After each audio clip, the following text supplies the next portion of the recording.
Nyo batalu nyo paisan itu. Nah, do melapor ke suami. Suami kalau itu sedete pematang hari paujan. Kamalah bini dan tadi. Hari paujan talu ke diarami nyo ndak do.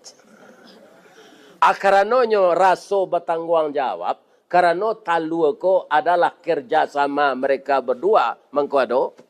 Abi alambo semaram ya Allah. Agi sembo tenago ya Allah. Ambo bisa aja mencari makanan dan bisa maram. Kalau indak tu busuk talu ko.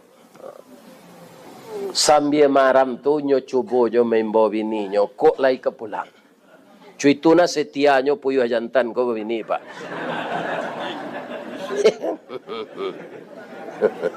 Yo setia ke bininya. Aga tonyo sambil maram.